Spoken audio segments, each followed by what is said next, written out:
continuación de El palco número 5. Dicho esto, el señor Richard dejó de ocuparse del inspector y trató diversos asuntos con su administrador, que acababa de entrar. El inspector pensó que ya podía irse y con sumo cuidado, de espaldas, se acercaba ya a la puerta cuando el señor Richard, al darse cuenta de la maniobra, paralizó al desgraciado mediante un estruendo. No se mueva. Gracias a las diligencias de Remy, habían ido a buscar a la acomodadora, que era portera en la calle de Provence, a 2 pasos de la ópera. No tardó en entrar. ¿Cómo se llama usted? Soy la madre de la pequeña Giri, es decir, la pequeña Meg. Lo dijo con un tono rudo y solemne que por un momento impresionó al señor Richard. Miró a mamá Giri. Chal suelto, zapatos gastados, viejo vestido de tafetán, sombrero color hollín. Era evidente por la actitud del director que éste no conocía en absoluto o no recordaba haber conocido a mamá Giri, ni siquiera a la pequeña Meg. Pero el orgullo de mamá Giri era tal que esta célebre acomodadora, mucho me temo que su nombre dio lugar a la palabra giris, bien conocida en la jerga de entre bastidores. Por ejemplo, si un artista reprocha a una compañera sus chismes, sus cotilleos, le dirá: eso es propio de Giris. Imaginaba ser conocida por todo el mundo. No la conozco, terminó por decir el director. Pero señora Giri, esto no impide que quiera saber qué sucedió ayer por la noche, para que usted y el inspector se vieran obligados a recurrir a un guardia municipal. Precisamente quería yo verlo, señor director, y hablarle para que no le ocurran a usted las mismas desgracias que a los señores de Bien y Poligny. Tampoco ellos al principio querían escucharme. No le pregunto nada de todo eso, le pregunto qué ocurrió anoche. Mamá Giri enrojeció de indignación. Jamás le habían hablado en semejante tono. Se levantó como para marcharse, recogiendo ya los pliegues de su falda y agitando con dignidad las plumas de su sombrero color hollín. Pero cambiando de parecer, volvió a sentarse y dijo con voz altiva: ocurrió que están molestando al fantasma. En este punto, en vista de que Richard iba a estallar, Moncharmin intervino y dirigió el interrogatorio, del que resultó que mamá Giri encontraba perfectamente natural que se oyera una voz diciendo que había gente en un palco donde no había nadie. No podía explicarse este fenómeno, que no era nuevo para ella, más que por la intervención del fantasma. Al fantasma nadie podía verlo en el palco, pero todo el mundo podía oírlo. Ella, sí, lo había oído a menudo, y podía creérsela puesto que no mentía jamás. Podían preguntar a los señores de Bien y Poligny y a todos los que la conocían, y también al señor Isidore Sack, a quien el fantasma había roto una pierna. Ah, sí, interrumpió Moncharmin. El fantasma le ha roto la pierna al pobre Isidore Sack. Mamá Giri abrió de par en par unos ojos en los que se leía su extrañeza ante tamaña ignorancia. Finalmente consintió en informar a aquellos 2 pobres inocentes. La cosa había ocurrido en tiempos de los señores de Bien y Poligny, siempre en el palco número 5 y también durante una representación del Fausto. Mamá Giri tose, aclara su voz, empieza. Se diría que se prepara para cantar toda la partitura de Gounod. Ocurrió así, señor. Aquella noche se encontraban en primera fila el señor Maniera y su esposa, los lapidarios de la calle Mogador, y detrás de la señora Maniera, su amigo íntimo, el señor Isidore Sack. Cantaba: usted que se hace la dormida. Y entonces el señor Maniera oye en su oído derecho. Su mujer se encontraba a su izquierda. Una voz que le dice: jaja, no es Julie la que se hace la dormida. Su esposa se llama precisamente Julie. El señor Maniera se vuelve hacia la derecha para ver quién es el que le está hablando así. Nadie. Se frota las orejas y se dice a sí mismo: ¿estaré soñando? Y en aquel momento continuó el canto. Pero estaré quizá aburriendo a los señores directores. No, continúe. Son ustedes muy amables. Pues bien, continuaba la canción y mamá Giri canta: Catalina, la que adoro, ¿por qué negar el amante que les implora un beso tan dulce? O como sea que sea la tonada de esa canción. E inmediatamente el señor Maniera oye siempre en su oído derecho la voz que le dice: jaja, ¿no sería Julie la que negase un beso a Isidor? Se vuelve bruscamente, pero esta vez hacia el lado de su esposa e Isidor. ¿Y qué es lo que ve? A Isidor, que había tomado por detrás la mano de su esposa y que llenaba de besos el pequeño hueco de su guante. Tal como les cuento, mis señores, Mamá Giri cubre de besos el trozo de carne que deja al desnudo su guante de seda. Entonces, como pueden suponer, las cosas no se quedaron así. ¡Zas, zas! El señor Maniera, que era alto y fuerte como usted, señor Richard, soltó un par de bofetadas al señor Isidor Sack, que era delgado y débil como el señor Moncharmin. Y espero no faltar el respeto que le debo. Fue un escándalo. En la sala gritaban: basta, basta, va a matarlo. Finalmente el señor Sack pudo escapar. Así que el fantasma no le rompió la pierna, comentó Moncharmin, un poco ofendido de que su físico le causara a Mamá Giri tan mediocre impresión. Se la rompió, señor, replicó Mamá Giri con postura, ya que había entendido muy bien el tono hiriente. Se la rompió en la escalinata grande que él bajaba demasiado a prisa, y también que tardará en subirla, yo lo creo. ¿Fue el fantasma quien le contó las frases que pronunció en el oído derecho del señor Maniera? Pregunta siempre con una seriedad a la que encuentra de lo más cómica el juez de instrucción Moncharmin. No, señor, me lo contó el mismo señor Maniera. Así. ¿Pero ha hablado usted con el fantasma, mi querida señora? ¿Cómo habla ahora con usted, mi querido señor? Y cuando le habla el fantasma, ¿qué le dice? Pues bien, me dice que le lleve una silla.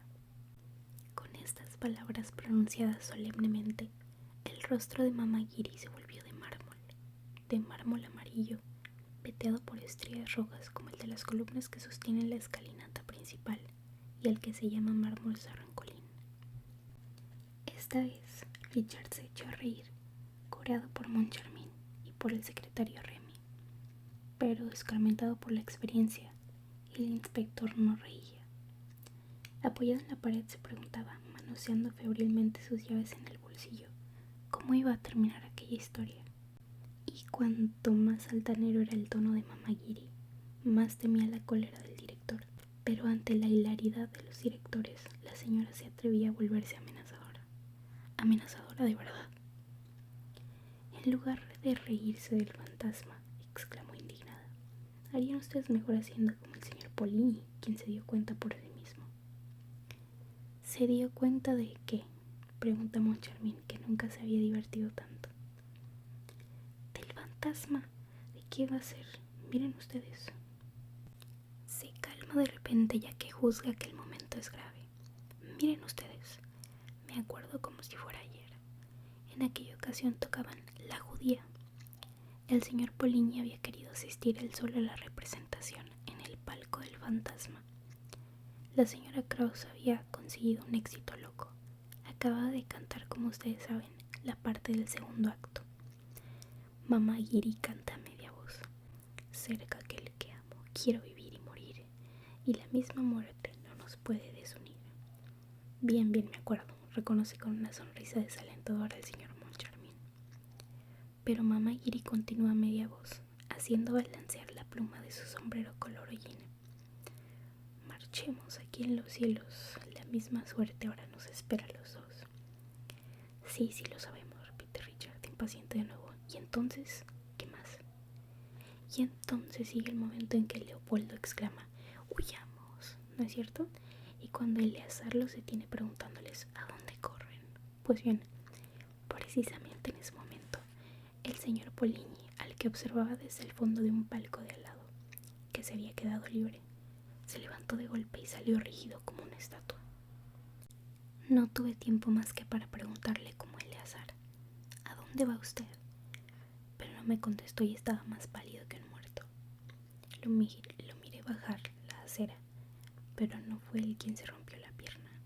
Sin embargo, caminaba como en un sueño, como en un mal sueño, y ni siquiera encontraba el camino, él que alardeaba de conocer bien la ópera. Así habló Mamá Giri, y cayó para comprobar el efecto que había producido. La historia de Polini había hecho vagar la cabeza a Moncharmin. Nada de todo esto me explica en qué circunstancias y cómo el fantasma de la ópera le pidió a usted una silla, insistió mirando fijamente a Mamagiri.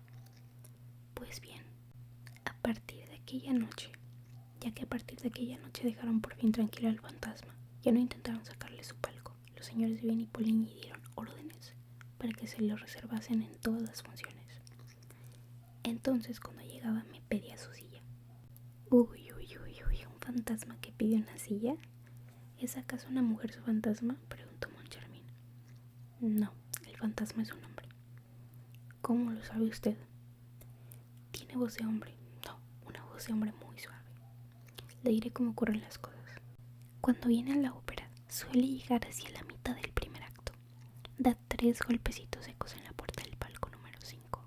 Pa, pa, pa. Imagínense ustedes lo intrigada que estuve la primera vez que oí esos 3 golpes.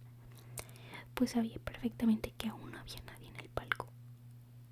Abro la puerta, escucho, miro, nadie. Y después oigo de pronto una voz que me dice: señora Jules. Ese era el apellido de mi difunto marido. Una silla, por favor. Con su permiso, señor director. Me quedé como un tomate. Pero la voz continuó: no se asuste, señora Jules, soy yo, el fantasma de la ópera.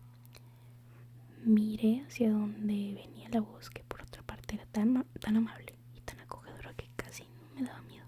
La voz, señor director, estaba sentada en el primer sillón de la primera fila a la derecha.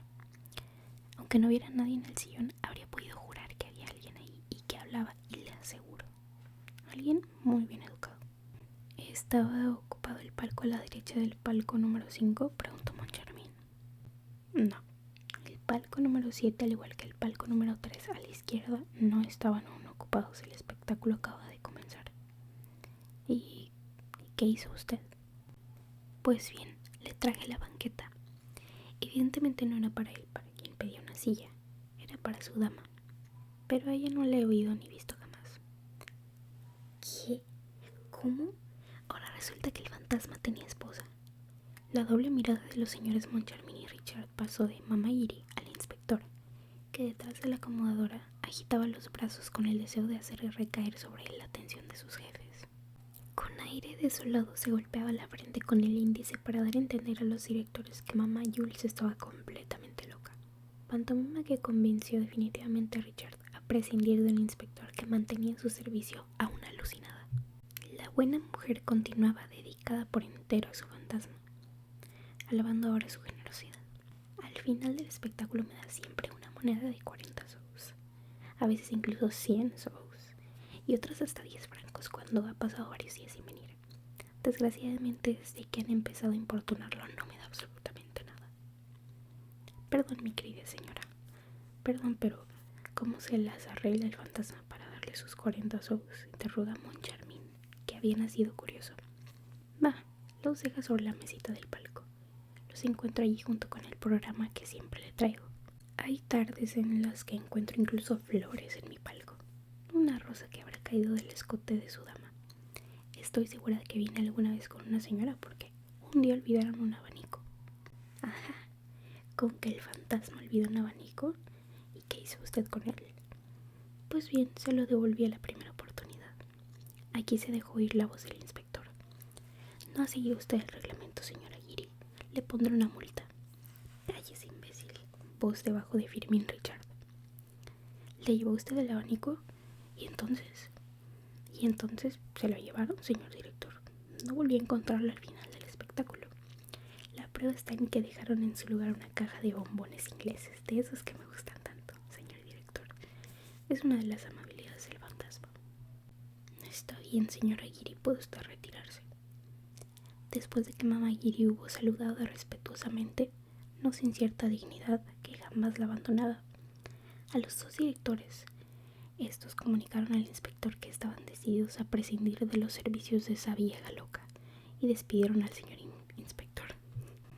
Cuando el señor inspector se hubo retirado, tras conversar acerca de su dedicación a la empresa, los directores advirtieron al administrador que preparara la cuenta del señor inspector. Cuando se encontraron solos, los directores se transmitieron simultáneamente el mismo pensamiento, el de ir a dar una vuelta por el palco número 5, y hasta ahí lo seguiremos. Capítulo 6. El violín encantado. Christine Daae, víctima de intrigas sobre las que nos referiremos más tarde, no volvió por un tiempo a tener otro triunfo como el de la famosa velada de la gala. Sin embargo, a partir de esta, había tenido la ocasión de hacerse oír en la ciudad, en casa de la duquesa de Zúrich, donde cantó los más bellos fragmentos de su repertorio. Así es como el gran crítico X.I.Z., que se encontraba entre los invitados notables, se expresa al respecto. Cuando se le oye en Hamlet, uno se pregunta si Shakespeare ha venido de los Campos Elíseos para hacerle ensayar a Ofelia. También es cierto que cuando ciñe la diadema de estrellas de la Reina de la Noche, Mozart, por su parte, debe abandonar las moradas eternas para venir a escucharla. Pero no tiene por qué molestarse, ya que la voz aguda y vibrante de la mágica intérprete de su flauta mágica sube al cielo, el cual escala con soltura, al igual que ha sabido sin esfuerzo ascender de su choza en la aldea de Skottelhof al palacio de oro y mármol construido por Garnier. Pero después de la velada de la duquesa de Zúrich, Christine ya no vuelve a cantar en público. El hecho es que por esta época rechaza cualquier invitación, cualquier mensaje, sin dar pretexto plausible alguno. Renuncia a aparecer en una fiesta de caridad a la que anteriormente había prometido su ayuda. Actúa como si no fuera ya dueña de su destino, como si tuviera miedo de un nuevo triunfo. Supo que el conde de Chagny, para complacer a su hermano, había realizado gestiones muy activas en su favor con el señor Richard. Ella le escribió para darle las gracias y para rogarle que no volviera a hablar de ella a sus directores. ¿Cuáles podían ser las razones de una actitud tan extraña? Unos pretendían que todo ello ocultaba un inconmensurable orgullo. Otros vieron en ello una divina modestia. No se está modesto cuando se está en el teatro. En realidad, no sé si debería describir simplemente esta palabra. Terror. Sí, creo que Christine Daae tenía por aquel entonces miedo de lo que acababa de ocurrirle y que estaba tan perpleja como todo el mundo a su alrededor. Estupefacta. Vamos, tengo aquí una carta de Christine, colección del persa, que se refiere a los acontecimientos de esta época. Pues bien, después de haberla releído, no escribiré nunca que Christine estaba estupefacta, ni siquiera asustada por su triunfo, sino horrorizada. Sí, horrorizada. Ya no me reconozco a mí misma, dice, la pobre, pura y dulce niña.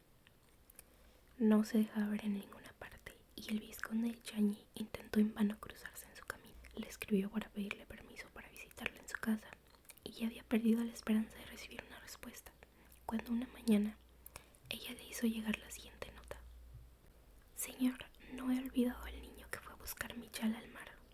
No puedo evitar escribirle esto, hoy que parto para Perros-Guirec. Llevada por un deber sagrado. Mañana es el aniversario de la muerte de mi pobre papá, a quien usted conoció y que le apreciaba. Está enterrado allí con su violín, en el cementerio que rodea la pequeña iglesia al pie de la ladera donde, siendo aún muy niños, tanto jugamos. Al borde de aquella carretera donde, ya un poco más crecidos, nos dijimos adiós por última vez. En cuanto recibí esta nota de Christine Daae, el vizconde de Chagny se precipitó sobre una guía de ferrocarriles. Se vistió a toda prisa, escribió algunas líneas que el mayordomo entregaría a su hermano y se precipitó en un coche que, por cierto, lo dejó demasiado tarde en el andén de la estación de Montparnasse para tomar el tren de la mañana con el que contaba. Raúl pasó un día angustioso y no recuperó el gusto por la vida hasta la tarde, cuando se vio instalado en su vagón. A lo largo de todo el viaje, releyó la nota de Christine, aspiró su perfume, resucitó la imagen de sus años jóvenes. Pasó toda la noche en el tren sumido en un sueño febril que tenía como principio y fin a Christine Daae. Comenzaba a despuntar el día cuando se apeó en Lannion. Corrió hacia la diligencia de Perros-Guirec. Era el único viajero. Interrogó al conductor. Supo que la víspera por la noche una joven que parecía parisina se había hecho conducir a Perros-Guirec y se había apeado en la posada del Sol Poniente. No podía tratarse más que de Christine Daae. Había venido sola. Raúl dejó escapar un profundo suspiro. En aquella En aquella soledad iba a poder hablar con Cristina en plena tranquilidad. La amaba tanto que no podía ni respirar sin ella. Este joven que había dado la vuelta al mundo era como una virgen que no hubiera dejado jamás la casa de su madre. Conforme se iba acercando a ella, recordaba con devoción la historia de la pequeña cantante sueca. Muchos de sus detalles son ignorados por el gran público.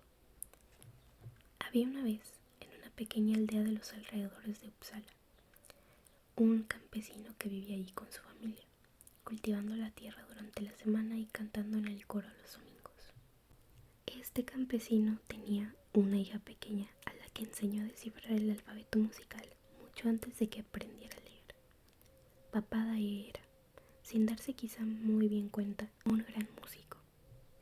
Tocaba el violín y estaba considerado como el mejor músico de pueblo de toda Escandinavia.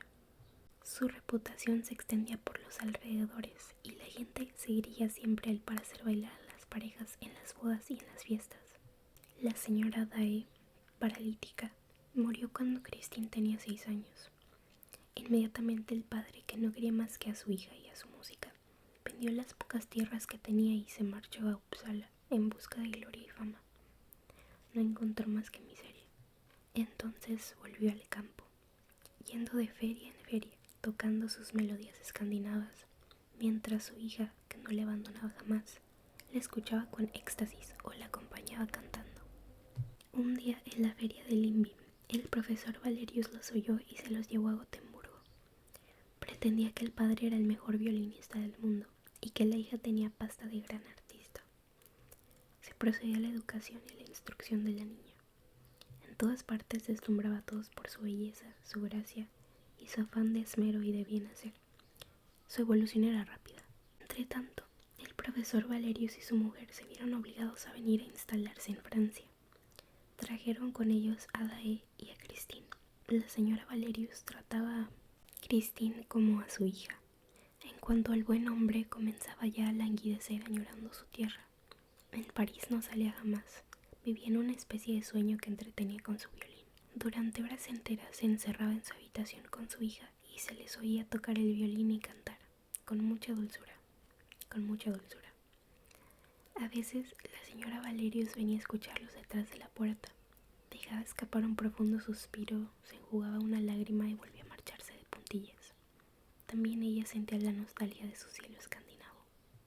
El señor Dae parecía recuperar las fuerzas tan solo en verano, cuando toda la familia iba a pasar las vacaciones a Perros-Guirec, en un rincón de Bretaña, que por aquel entonces era prácticamente desconocido por los parisinos.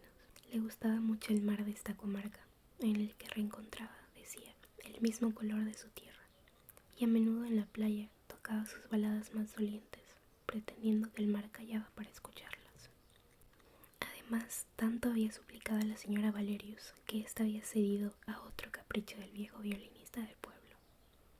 En la época de las fiestas del pueblo y de los bailes, partió como antaño con su violín y con derecho a llevar a su hija durante 8 días.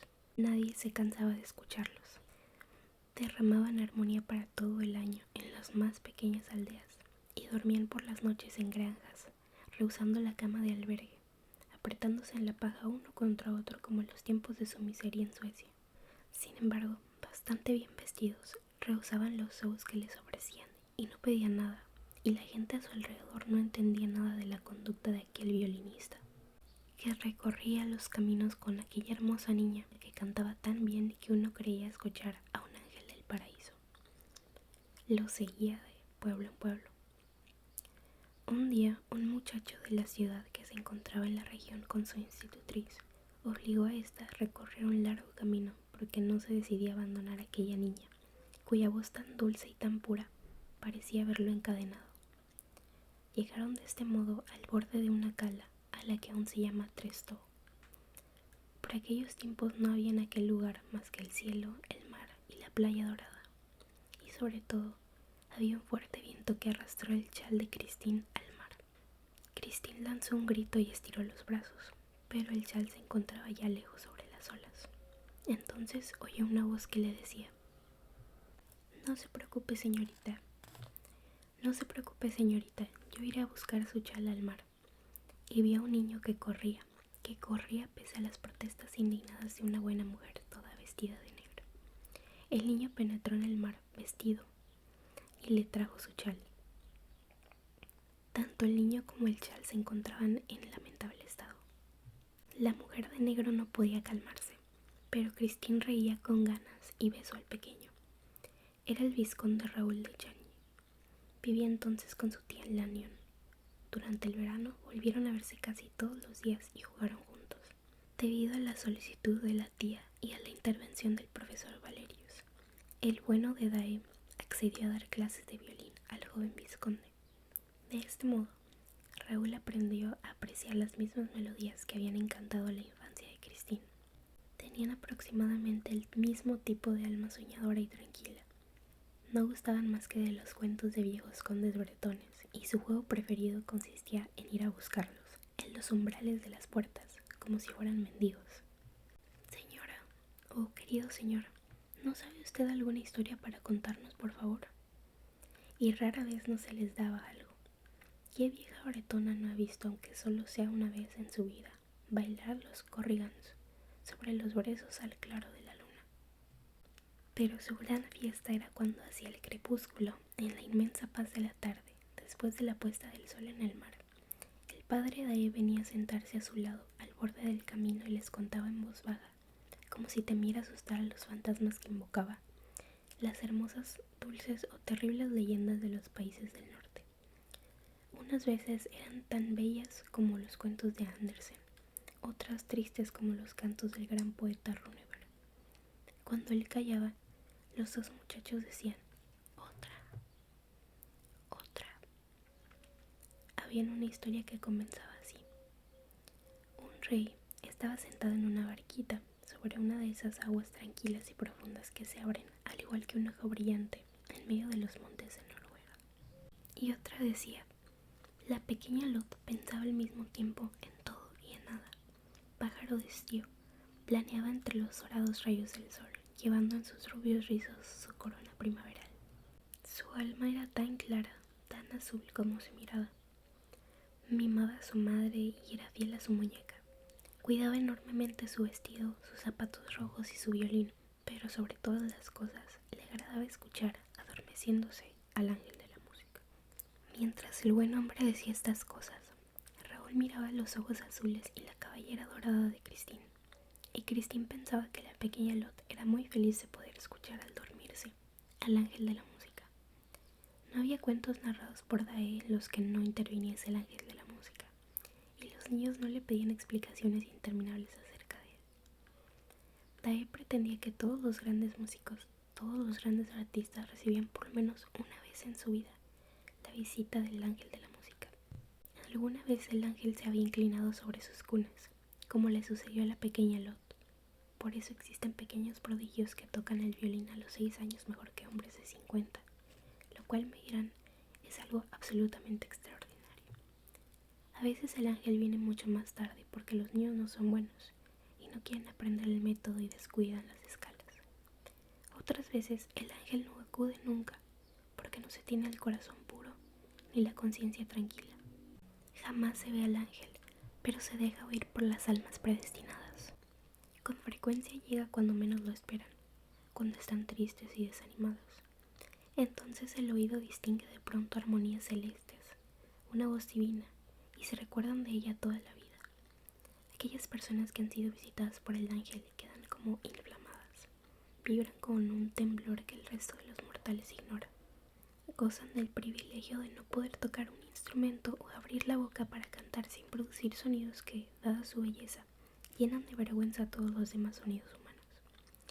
La gente que no sabe que el ángel ha visitado a estas personas dicen que son geniales. La pequeña Christine preguntaba a su padre si él había oído al ángel, pero el señor Dae movía la cabeza tristemente. Luego brillaba su mirada, mirando a la niña, y le decía, tú, hija mía, tú le oirás un día. Cuando esté en el cielo, te lo enviaré un día, te lo prometo. El señor Dae empezaba por aquella época a toser. Llegó el otoño que separó a Raúl de Christine. Volvieron a verse 3 años más tarde. Eran ya adolescentes. Esto ocurrió también en Perros Guirec. y Raúl conservó una impresión tal que le acompañó toda su vida. El profesor Valerius había muerto, pero la señora Valerius se había quedado en Francia, donde sus intereses la retenían, con el buen Dae y su hija, que continuaban cantando y tocando el violín, arrastrando en sus sueños a su querida protectora, que parecía no vivir más que de música. El joven había ido a Perros-Guirec por casualidad, y también por casualidad entró a la casa de antaño habitada por su amiguita. Vio al principio al viejo Dae, que se levantó de la silla con lágrimas en los ojos y la abrazó, diciéndole que habían guardado de él un fiel recuerdo.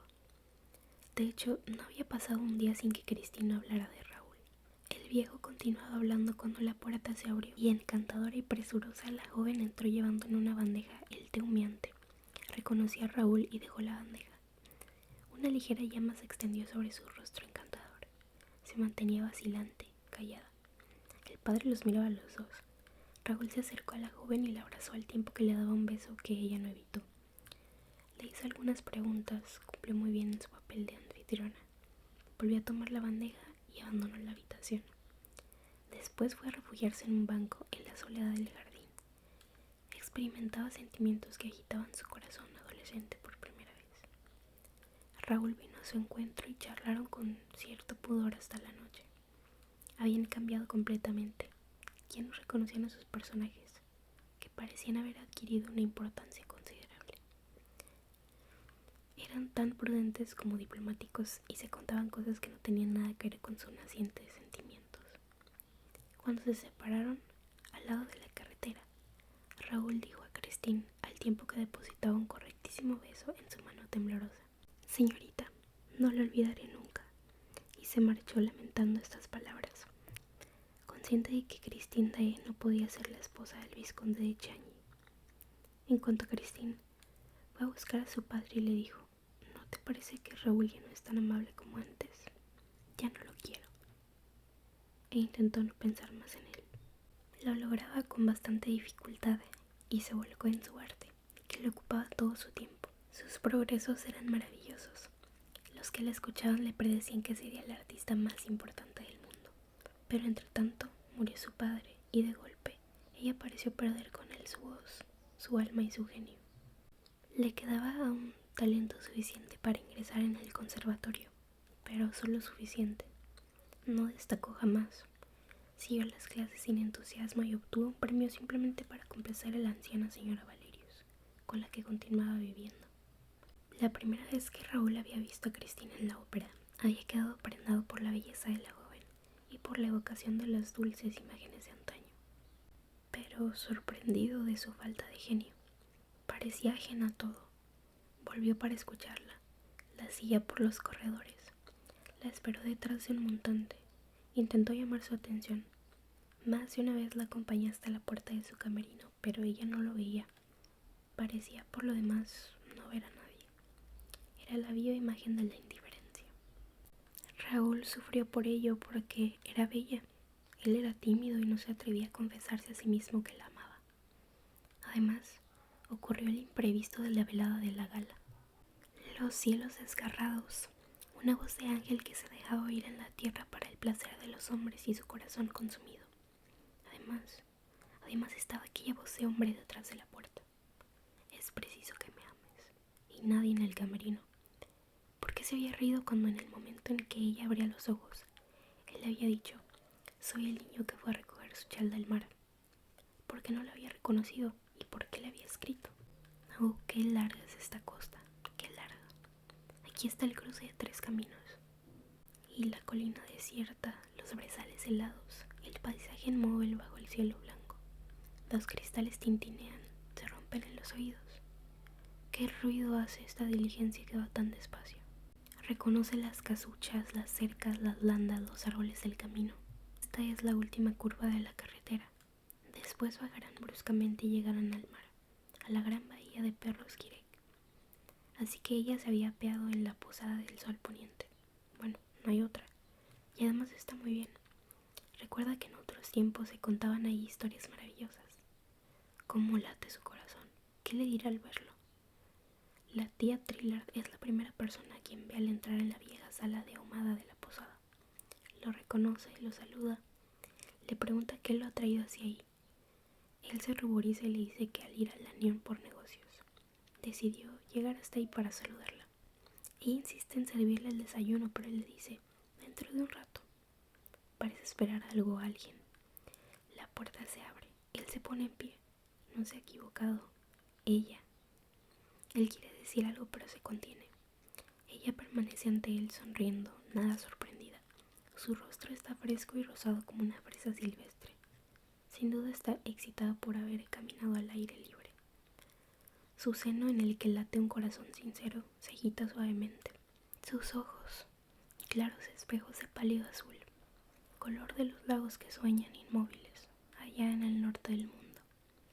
Sus ojos le traen tranquilamente el reflejo de su alma cándida. El abrigo de pieles está entreabierto, descubriendo una cintura estilizada, la armoniosa línea de su joven cuerpo lleno de gracia. Raúl y Christine se miran largamente. La vieja Trillard sonríe y discreta se retira. Finalmente, Christine habla. Ha venido usted y no me extraña lo más mínimo. Tenía el presentimiento de que lo encontraría aquí, en este albergue, al volver de misa. Alguien me lo dijo allá. Sí, me habían anunciado su llegada. ¿Quién?, pregunta Raúl, tomando entre sus manos la pequeña mano de Christine, que ésta no retira. Pues mi pobre padre, que está muerto. Hubo un largo silencio entre los dos jóvenes. Luego Raúl reanudó la conversación.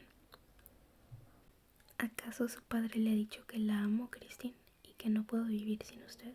Christine se ruboriza profundamente y aparta la cabeza. Dice con voz temblorosa, ¿a mí? Está usted loco, amigo mío. Y se echa a reír para darse, como suele decirse, un respiro. No se ría, Christine, esto es muy serio. Ella replica con gravedad. No le he hecho venir para que me dijera estas cosas. Usted me ha hecho venir, Christine. Adivinó pues que su carta no me dejaría indiferente y que yo acudiría a Perros Guirec. ¿Cómo pudo pensar eso si no sabía que la amo? Pensé que se acordaría de los juegos de nuestra infancia, a los que se sumaba mi padre tan a menudo. En realidad no sé muy bien qué es lo que pensé. Tal vez hice mal en escribirle. Su aparición tan súbita el otro día en el camerino me había llevado lejos, muy lejos en el pasado, y le escribí como la niña que yo era entonces, y que hubiera sido feliz de volver a ver, en un momento de tristeza y de soledad, a su pequeño camarada. Por un momento guardaron silencio. Hay en la actitud de Christine algo que Raúl no encuentra natural, a pesar de que no le es posible precisarlo. Sin embargo, no la siente hostil, por el contrario. La ternura desolada de sus ojos lo confirma de sobra. Pero, ¿por qué esta ternura va acompañada de desolación? Eso es lo que necesita saber y lo que irrita al joven. El día en que me vio en su camerino fue la primera vez que se fijó en mí, Christine. Esta no sabe mentir y dice, no, le había visto ya varias veces en el palco de su hermano y luego también en el escenario. Lo sospechaba, dijo Raúl mordiéndose los labios. Pero entonces, ¿por qué cuando me vio en su camerino, arrodillado, haciéndole recordar que había recogido su chal del mar, por qué me contestó como si no me conociera y se echó a reír? El tono de estas preguntas es tan brusco que Christine mira a Raúl asombrada y no le contesta.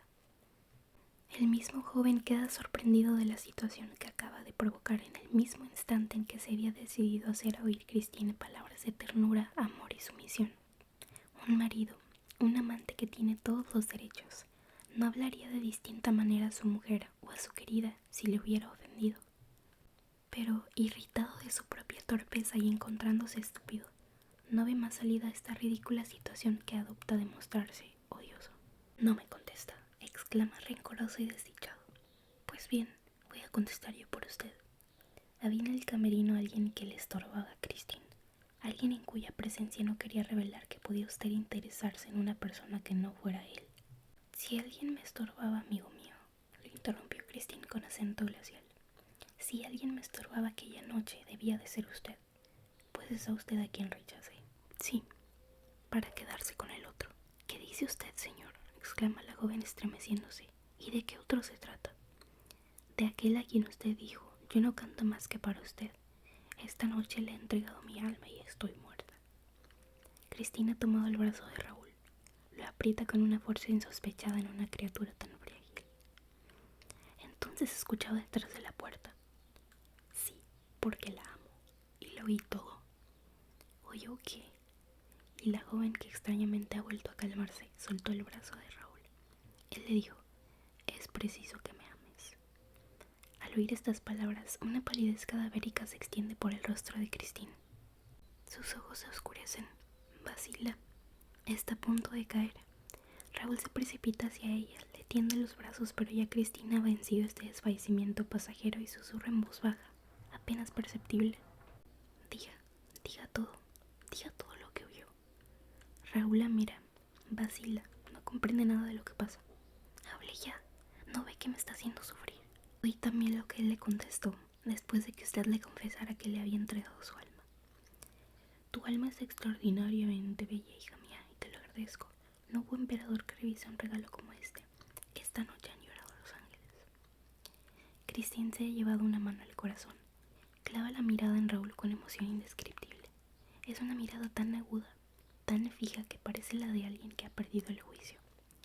Raúl está asustado, pero de pronto los ojos de Christine se humedecieron y por sus mejillas de marfil se deslizan 2 perlas, 2 pesadas lágrimas. Christine. Raúl. El joven quiere tomarla en sus brazos, pero ella se desprende de sus manos y huye en la confusión. Mientras Christine permanecía encerrada en su habitación, Raúl se hacía 1000 reproches por su brutalidad, pero por otra parte, los celos le recorrían las venas encendidas. ¿Por qué había mostrado la joven semejante emoción al saber que había descubierto su secreto? Tenía que ser muy importante. A pesar de lo que había oído, Raúl no dudaba de la pureza de Christine. Sabía que su pureza era intachable, y no era tan novato como para no comprender que una artista esta vez es obligada a oír proposiciones amorosas. Lo cierto es que Cristina había contestado que le había entregado su alma, pero era evidente que se refería tan solo al canto y la música. ¿Evidente? Entonces, ¿por qué esa turbación hacía un momento? Dios mío, qué desgraciado era Raúl. Si hubiera podido atrapar al hombre, la voz de hombre, le hubiera pedido explicaciones concretas. ¿Por qué había huido Christine? ¿Por qué no bajaba? Rechazó el desayuno. Estaba abatido y su dolor era grande al ver desvanecerse, lejos de la joven sueca, aquellas horas que había imaginado tan dulces. ¿Por qué no venía a recorrer con él la región que encerraba tantos recuerdos comunes? ¿Por qué, ya que parecía no tener nada que hacer en Perros-Guirec, y de hecho no hacía nada, no volvía inmediatamente a París? Se había enterado de que por la mañana había hecho celebrar una misa por el descanso del alma de su padre, y que había pasado largas horas rezando en la pequeña iglesia y en la tumba del músico. Triste, desalentado, Raúl se dirigió hacia el cementerio que rodeaba la iglesia. Empujó la puerta, vagó solitario entre las tumbas, descifrando las inscripciones. Pero al llegar detrás del ábside, vio inmediatamente un esplendoroso ramo de flores que descansaba sobre una lápida de granito y que, desbordándola, caían en la tierra blanca. Llenaban de perfume aquel helado rincón del invierno bretón.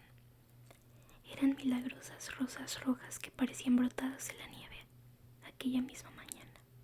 Era un poco de vida entre los muertos, ya que la muerte estaba presente por todas partes. También la vida se desprendía de la tierra que había arrojado su exceso de cadáveres.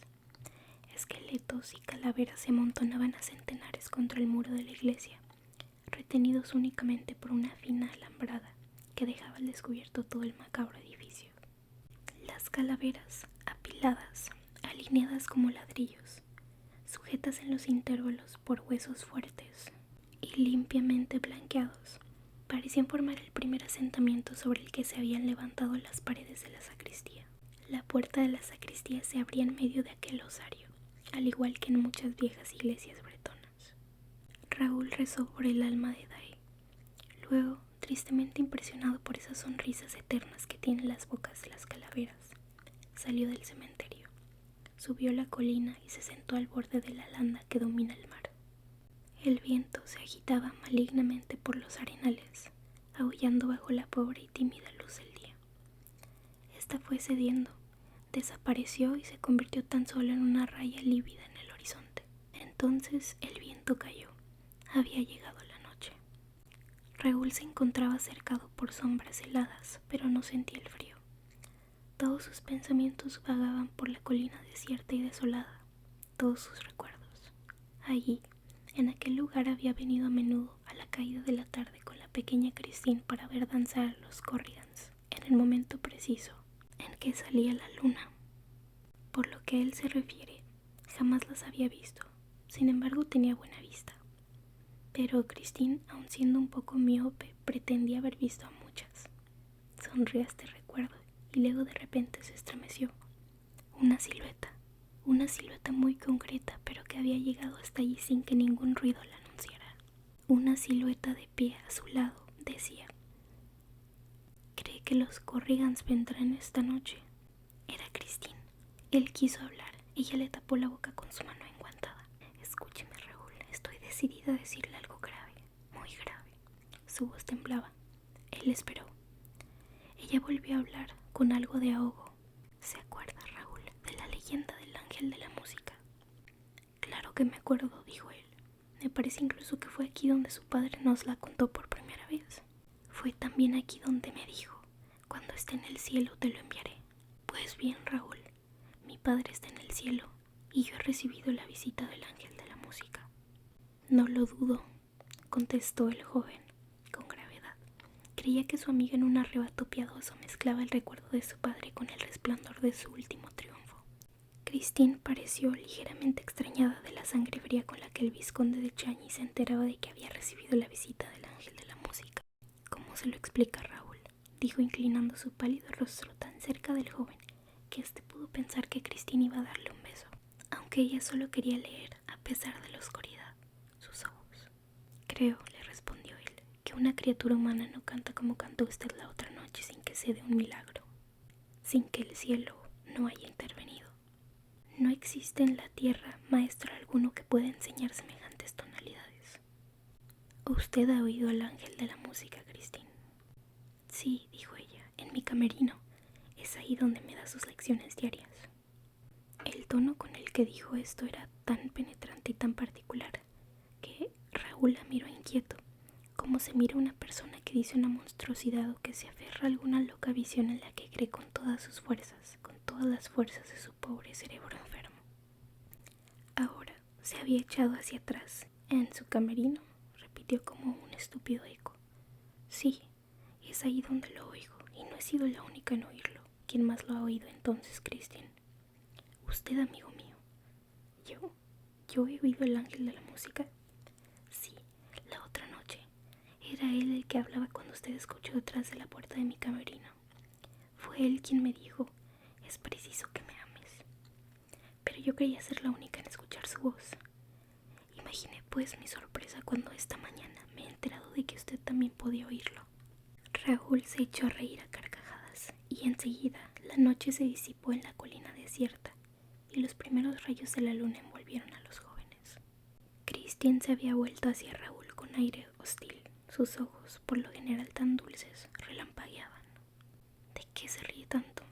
¿Cree acaso haber oído una voz de hombre? Exacto, exclamó el joven, cuyas ideas comenzaban a confundirse ante la actitud agresiva de Christine. Usted, Raúl, usted es quien me dice esto. Un amigo de la infancia, un amigo de mi padre. No lo reconozco. ¿Pero qué se ha creído? Soy una joven honesta, señor vizconde de Chagny, y no me encierro con voces de hombre en mi camerino. Si hubiera abierto la puerta, habría visto que ahí no había nadie. Es cierto, cuando usted salió abrí la puerta y no encontré a nadie en el camerino. Ya lo ve. Entonces, el conde hizo acopio de todo su valor. Entonces, Christine, creo que alguien se burla de usted. Ella lanzó un grito y huyó. Él corrió tras ella, pero la muchacha, llena de una irritación feroz, lo detuvo con un enérgico déjeme, y desapareció. Raúl volvió al albergue muy abatido, muy descorazonado y muy triste. Se enteró de que Christine acababa de subir a su habitación y que había anunciado que no bajaría a cenar. El joven preguntó si se encontraba enferma. La buena posadera le contestó de forma amable que encontrarse mal no era nada grave y, como creía en los enfados de los enamorados, Se alejó encogiéndose de hombros y diciendo en voz baja que era una lástima ver a dos jóvenes desperdiciando en vanas discusiones las pocas horas de felicidad que el buen Dios les ha permitido pasar en la tierra. Raúl cenó solo en un rincón del atrio y, como pueden imaginar, de una forma bien triste. Más tarde, en su habitación, intentó leer y luego en la cama intentó dormir. En la habitación del lado no salía ningún ruido. ¿Qué hacía Christine? ¿Dormía? Y si no dormía, ¿en qué pensaba? ¿Y él en qué pensaba? ¿Acaso era capaz de decirlo? La extraña conversación que había tenido con Christine lo había turbado por completo. Pensaba menos en Christine que alrededor de Christine. Y ese alrededor era tan difuso, tan nebuloso, tan incomprensible que sentía un singular y angustioso malestar. De este modo, las horas pasaban muy lentas. Serían más o menos las 11:30 de la noche cuando oyó con claridad pasos en la habitación de al lado. Eran pasos ligeros, furtivos. Entonces Christine no se había acostado. Sin pensar en lo que hacía, el joven se vistió a tientas, cuidando de no hacer el menor ruido, y esperó, dispuesto a todo. ¿Dispuesto a qué? ¿Lo sabía acaso? El corazón le saltó en el pecho cuando oyó que la puerta de Christine giraba lentamente sobre sus goznes. ¿A dónde iba a estas horas en las que todos dormían en Perros-Guirec? Entreabrió cuidadosamente la puerta y pudo ver, al claro de la luna, la silueta blanca de Christine que se deslizaba con precaución por el corredor. Alcanzó la escalera, bajó, y él, por encima de ella, se inclinó sobre la barandilla. De repente, oyó dos voces que hablaban rápidamente. Le llegó una frase: no pierda la llave. Era la voz de la posadera. Abajo abrieron la puerta que daba a la ensenada. La volvieron a cerrar y todo quedó en calma. Raúl se dirigió inmediatamente a su habitación y corrió hacia la ventana, que abrió. La blanca silueta de Christine se destacaba en el muelle desierto. El primer piso de la posada del Sol Poniente no era muy alto y un árbol que tendía sus ramas a los brazos impacientes de Raúl le permitió llegar afuera sin que la posadera pudiera sospechar su ausencia. Así pues, ¿cuál no fue el estupor de la buena mujer a la mañana siguiente, cuando le trajeron al joven casi helado, más muerto que vivo? Y cuando se enteró que lo habían encontrado tendido en las escaleras del altar de la pequeña iglesia de Perros-Guirec, corrió a dar la noticia a Christine, que bajó al instante y prodigó al joven. Este no tardó en abrir los ojos y volvió completamente a la vida al ver a su lado al encantador rostro de su amiga.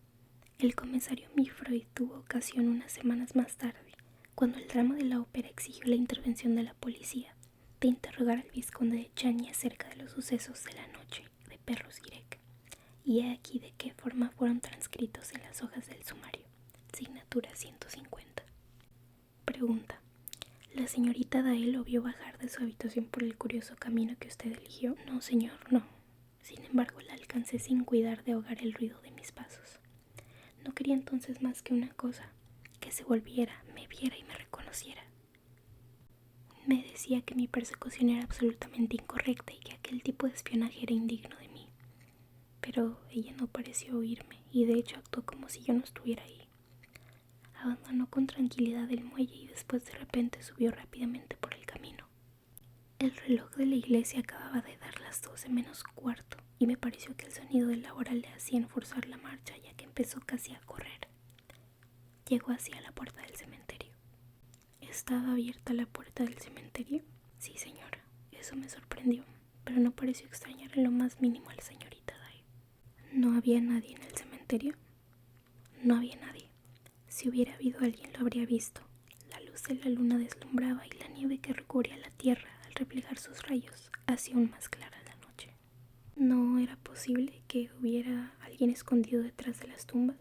Oh, señor, son unas lápidas miserables que desaparecen bajo la nieve y cuyas cruces se alzan a ras del suelo. Las únicas sombras eran las de las cruces y las dos nuestras. La iglesia resplandecía de luz. Jamás he visto semejante luz nocturna. Era muy hermoso, muy transparente, muy frío. Jamás había ido de noche a un cementerio e ignoraba que fuera posible una luz semejante. Una luz que no pesa nada. ¿Es usted supersticioso? No, señor, soy creyente. ¿En qué estado de ánimo se encontraba? Muy sereno y tranquilo, se lo aseguro. En verdad, la insólita salida de la señorita Day me había turbado en un principio profundamente. En cuanto vi que la joven penetraba en el cementerio, pensé que iba a cumplir alguna promesa sobre la tumba de su padre, y encontré la cosa tan natural que recobré toda mi calma. Solo me extrañaba aún que no hubiera oído mis pasos, ya que la nieve crujía bajo mis pies. Pero debía estar sin duda absorta por su devoción. Decidí pues no molestarla, y cuando llegó a la tumba de su padre me quedé detrás algunos pasos. Se arrodilló en la nieve, hizo la señal de la cruz y empezó a rezar. En aquel momento dieron las 12 de la noche. Aún resonaba la última campanada en mis oídos cuando vi a la joven alzar la cabeza. Su mirada se clavó en la bóveda celeste. Sus brazos se tendieron hacia el astro de la noche. Me pareció como si estuviera en éxtasis, y aún me preguntaba cuál había sido la causa súbita y determinante de este éxtasis, cuando yo mismo levanté la cabeza. Lancé a mi alrededor una mirada perdida y todo mi ser se tendió hacia el invisible que nos tocaba música. ¿Y qué música? Ya la conocíamos. Christine y yo la habíamos oído en nuestra juventud, pero jamás del violín del señor Dae había surgido un arte tan divino. En aquel instante no pude dejar de recordar todo lo que Christine me había explicado acerca del ángel de la música, y no supe qué pensar de aquellos sonidos inolvidables, que si no bajaban del cielo, no permitían adivinar su origen en la tierra. No había instrumento alguno, ni mano alguna para guiar el arco. Recordaba esa admirable melodía. Se trataba de la resurrección de Lázaro, que el viejo Dae nos tocaba en sus horas de tristeza y devoción. Si el ángel de Christine hubiera existido, no lo hubiera hecho mejor aquella noche con el violín del viejo músico de pueblo. La invocación de Jesús nos arrebataba de la tierra, y en verdad esperaba incluso ver levantarse la piedra de la tumba del padre de Christine. Tuve también la idea de que Dae había sido enterrado con su violín, y sinceramente no sé hasta dónde, en aquellos momentos fúnebres y esplendorosos. No sé hasta dónde llegó mi imaginación ni dónde se detuvo, pero la música se extinguió y volví a recobrar mis sentidos. Me pareció oír un ruido del lugar donde estaban las calaveras del osario. ¡Ja! Oí un ruido procedente del osario. Sí, me pareció que las calaveras reían con sarcasmo y no pude evitar un escalofrío. No pensó que detrás del osario podía esconderse precisamente el músico celeste que acababa de embelezarle. Pensé tanto en eso que no pude pensar en otra cosa, señor comisario, hasta el punto que olvidé seguir a la señorita Dae, que se había levantado y se acercaba tranquilamente a la puerta del cementerio. Ella, por su parte, estaba tan absorta que no me sorprende que no me viera. Permanecí sin moverme, con los ojos fijos en el osario, decidido a llegar hasta el final de esta increíble aventura y aclararlo todo hasta el último detalle. ¿Qué ocurrió entonces para que lo encontraran por la mañana medio muerto en los escalones del altar mayor? Ocurrió todo muy rápido. Una calavera rodó hasta mis pies, luego otra y otra. Era como si yo fuera el centro de aquel fúnebre juego de bolos. Pensé que un falso movimiento había destruido la armonía del montón de huesos tras el cual se ocultaba nuestro músico, cuando vi una sombra deslizarse de repente por la pared resplandeciente de la sacristía. Yo llevaba alas, la sombra una capa. Fui lo bastante rápido como para atrapar una punta de la capa de la sombra. En aquel momento la sombra y yo estábamos justo ante el altar mayor, y los rayos de la luna, a través de la gran vidriera del ábside, caían a pico delante de nosotros. La sombra se volvió hacia mí y la capa con la que se envolvía se entreabrió. Señor juez, como le ve a usted, una espantosa calavera que clavaba en mí una mirada en la que ardían los fuegos del infierno. Mi corazón, pese a todo su valor, desfalleció, y ya no recuerdo nada hasta el momento en que me desperté en mi pequeña habitación